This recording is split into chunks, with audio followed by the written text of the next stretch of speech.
బాబాయ్ నమస్తే. నమస్తే. మీ పేరు? రాంబాబు.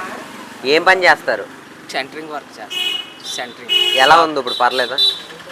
పర్లేదు. ఇప్పుడు చూసుకుంటే బాబాయ్, కూటమి ప్రభుత్వం అధికారంలోకి వచ్చి సంవత్సరం పూర్తయింది. ఎలా అనిపించింది ప్రభుత్వ పరిపాలన? అయితే నేను నా గురించి చెప్పుకోవచ్చండి. అంటే నేను నా స్థలం గురించి కావాలండి. ఇల్లు లేదు. ఇంతవరకు నేను చాలాసార్లు స్థలానికి పెట్టాను. ఇంతవరకు వచ్చినట్టు వస్తుంది అన్నారు కానీ ఇంతవరకు రాలేదు. ఇప్పుడు వస్తుందా లేదా అనేది తెలియదండి.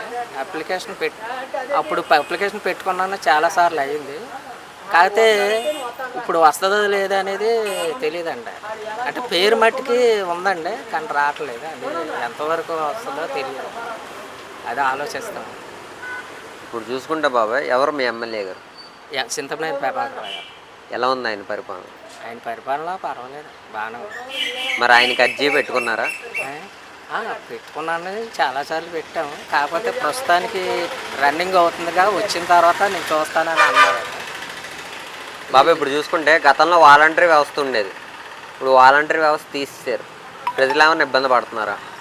ప్రజలేం ప్రస్తుతానికి లేదంటే, కాకపోతే వాలంటరీ తీశారు.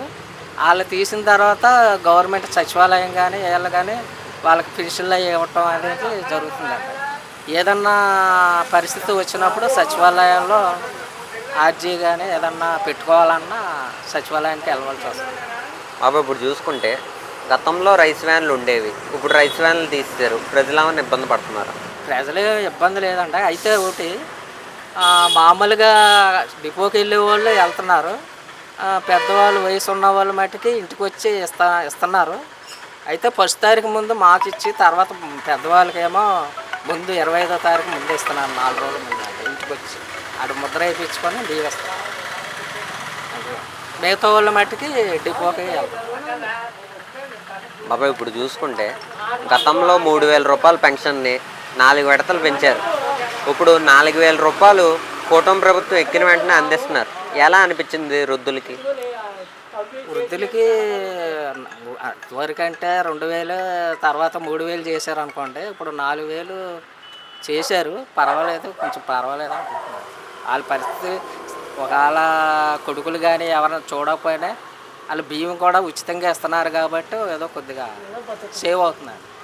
బాబాయ్ ఇప్పుడు చూసుకుంటే ఆగస్టు 15 నుంచి మహిళలకు ఉచిత బస్సు పెడతా అంటున్నారు. నిజంగా మహిళలకు ఉచిత బస్సు పెడితే బాగుంటుందా? అంటే నేను మహిళల గురించి నేను ఒక విధంగా అంటలేదు. ఉచిత బస్సు పెట్టడం వల్ల ఏమవుతుందంటే దానికి కొన్ని, ఇప్పుడు ఉచిత బస్సు పెడతారండి. ఇప్పుడు మగవాళ్ళు ఉంటారు, లేడీస్ ఉంటారు. లేడీస్ ఎక్కిన తర్వాత మగవాళ్ళకి సీట్స్ లేవని, లేకపోతే ఆడవాళ్ళు వచ్చేసి సీట్ ఫుల్ అయిపోయిన తర్వాత మేము లేవని ఈ కొన్ని మన తెలంగాణలో జరిగినాయి కదండి. అటువంటి పరిస్థితి ఇక్కడ కూడా వస్తుంది.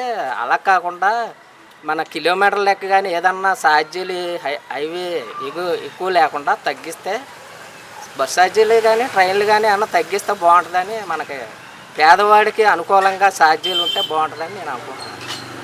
బాబాయ్ ఏలూరు వెళ్తూ ఉంటారా? ఏలూరు వేస్తాను. ఇప్పుడు ఏలూరులో చూసుకున్న కొన్ని ఎక్కువగా జనాభా ఉన్న ప్రాంతాలను అన్నా క్యాంటీన్లు పెడతాం జరిగింది. ఇప్పుడు అన్నా క్యాంటీన్లో భోజనం చేశారా? అన్నా క్యాంటీన్లో భోజనం చేసాండి. అయితే పప్పు, సాంబార్, పెరుగు పర్వాలేదు, 5 రూపాయలు కానీ భోజనం బాగానే ఉంటుంది. కాకపోతే ఏంటంటే ఎక్కువ టైం ఉండదండి. తక్కువ టైంలో 12:00కల్లా 12:00 కానించి 1 గంట 2 వరకు కొంచెం పర్వాలేదు, అంతా బాగానే ఉంటుంది.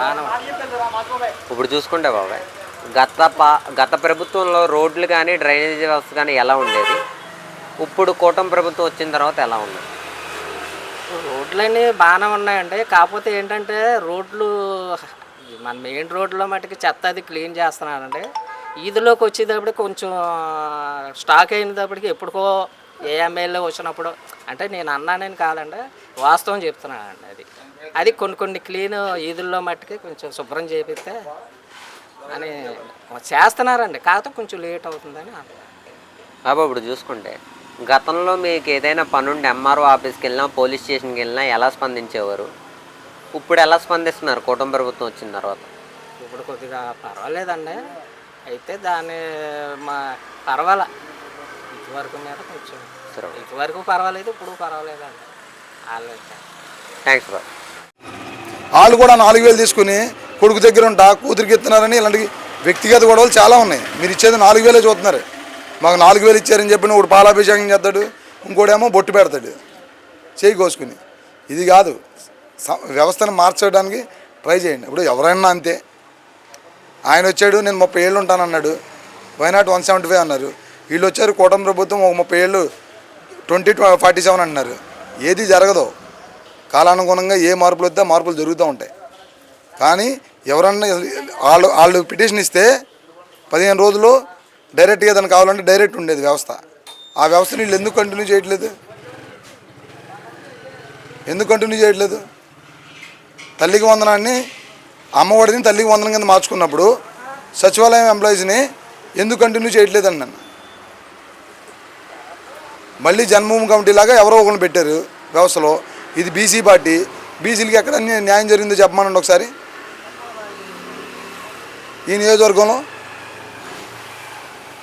ఎస్సీలకి బీసీలకి మళ్ళీ గొడవలు పెట్టి ఎస్సీ ఎస్టీ కేసులు పెట్టుకుని రెచ్చగొట్టి వ్యవహారం తప్పితే ఏది? ఇప్పుడున్న కూటమి ప్రభుత్వంలో ఎంతమంది మీ నాయకుల్లో, ఇప్పుడైన కోఆపరేటివ్ బ్యాంకుల్లో ఎంతమంది మీద కేసులు ఉన్నాయి చెప్పమనండి. ఈ నియోజకవర్గంలో అడిగేవారు లేరని చెప్పని ఎవరి కాళ్ళు ఎవరి వ్యక్తిగత అభిప్రాయాలను వాళ్ళు చెప్పుకుంటూ ఉంటారు.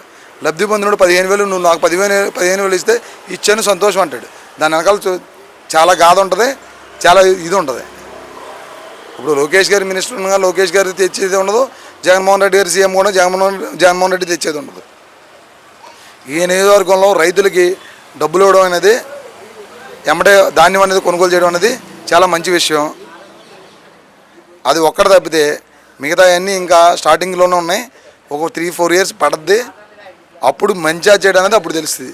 ఇప్పుడు వరకు అయితే మాత్రం రిప్రజెంటేషన్ అయితే వీళ్ళు వ్యక్తిగత కక్షలకు పోయి గ్రామాల్లో శాంతి భద్రత లేకుండా అన్నిటిలోనూ దోచుకునే ఉంటున్నారు. అన్నింటిలో దోపిడీలతో పాటు ఇక్కడ ప్రతి దానికి ఇన్ఛార్జీలు, ఏ దోపిడీ కానీ ఇన్ఛార్జీలు. ఒక్క 1 ఇయర్ ఆగితే అన్నీ బయటపడతాయి. కూటమి ప్రభుత్వంలో ఎవరున్నా సరే, అంతకుముందు గవర్నమెంట్ కూడా మేము అలాగే చెప్పాం. హెచ్చరిక అనేది ఎవరికైనా ఒకటే. ఇవాళ దెందులూరులో మట్టి ఎంత, దెందులూరుకి మంచినీళ్ళు వాటర్ ఉన్నాయా అని అడుగుండి. దెందులూరులో మంచినీళ్ళు వాటర్ ఉన్నాయా? 2 కాలువలకి మధ్యలో ఉంటుంది, కృష్ణా కెనాల్కి గోదావరికి మధ్యలో ఉంటుంది. మంచినీళ్ళు వాటర్ ఇవ్వలేకపోతున్నారు. ప్రతి వాళ్ళు తొడలు కొడుతున్నారు, మీసాలు తిప్పుతున్నారు.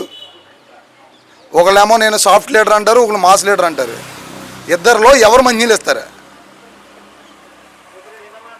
ఎవరు ఇస్తారు చెప్పండి. మా పంచాయతీలో 33 మందికి శానిటరీ వర్క్ల కింద శాలరీ డ్రా చేస్తున్నారు. కానీ పనిచేసేది 8 మందే. మిగతా 22 మందిని ఎవరి జీతాలు తీసుకుంటున్నారు? మీకు లెక్కలు లేకపోతే రామనండి ఓపెన్గా ఛాలెంజ్ చేసి చెప్తాం. 32 మంది శానిటరీ వర్కర్స్ మా దెందులూరు పంచాయతీకి, కానీ పనిచేసేది 8 మందే. వాళ్ళ మీద 4 సూపర్వైజర్లు, 8 మందికి 4 సూపర్వైజర్లు. ఏ గవర్నమెంటు తిన్నదేం లేదు. అందరూ మామూలుగా పైన ఉట్టి మీద ఉన్న కూడిని తీసుకు తినడం తప్పితే ఎవరు ఉట్టి మీద పెట్టేవాళ్ళేది ఎవరు ఏ రాజకీయ నాయకుడు ఉండవు. కానీ దాంట్లో నేను మంచి అని చెప్పుకోవడం తప్పితే ఏమి ఉండదు. ఈ నియోజకవర్గంలో ఇంకా చాలా ఉన్నాయి. 4 రోజులు పోతే బయటపడతాయి. ప్రభాకర్ గారు ఇప్పుడుగానే తెలుసుకుంటే ఎక్కడేం జరుగుతుంది, ఏ ఊళ్ళో ఏం జరుగుతుందో తెలిస్తే చాలా బాగుంటుంది. ఆయనకున్న అడ్మినిస్ట్రేషన్కి మేము మెచ్చుకోదగ్గదే. కానీ ఆయన చేసే పని ఇప్పుడు ఎవరో ఒకళ్ళో ఓటేయరు. దెందులూరు గ్రామం అంటే దెందులూరు గ్రామంలో దగ్గర ఆయనకి 4,500 మంది ఓటేసి ఉంటారు. ఒకడే వేయడు.